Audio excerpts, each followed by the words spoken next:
Hey guys, I'm trying to do a video for doing my weekly market reports. I'm trying to work this in. So this is the first week of the month, so I always like to do hot off the press. And I have notes here, so I'm gonna have to read some of them. But so we're doing February 22 versus February 21.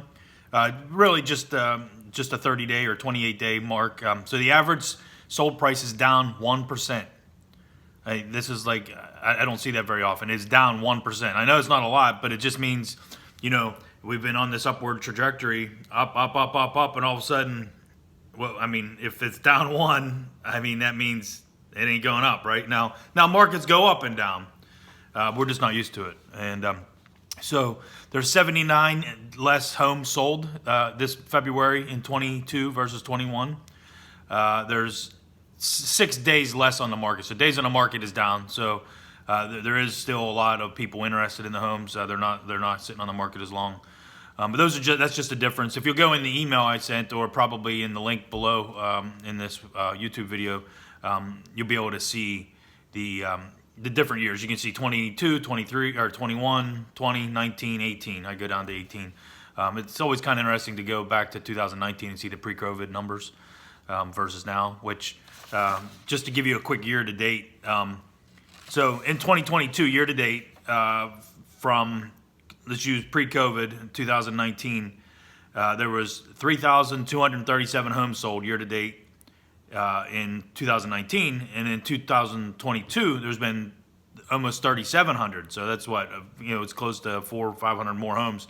But here's a really shocking thing. So prices year to date in 2019, which you figure at this point is right before lockdown, was average sales price was $177,000.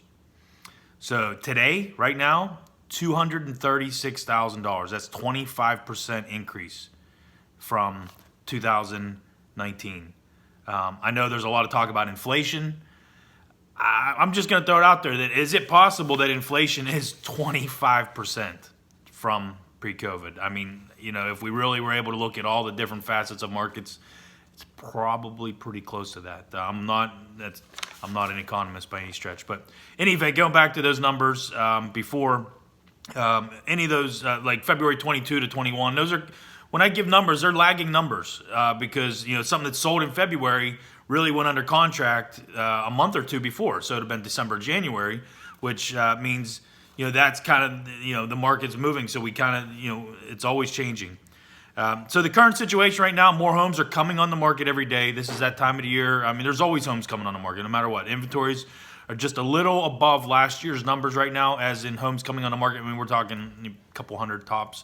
And when I talk market, I'm talking the greater Western Pennsylvania, greater Pittsburgh, every county west, in Pennsylvania.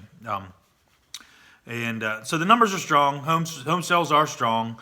I believe we're only a few weeks away from our spring market. It's coming. Like it's gonna, and we're gonna have tons and tons of homes. We're just gonna be like, we don't know what's going on.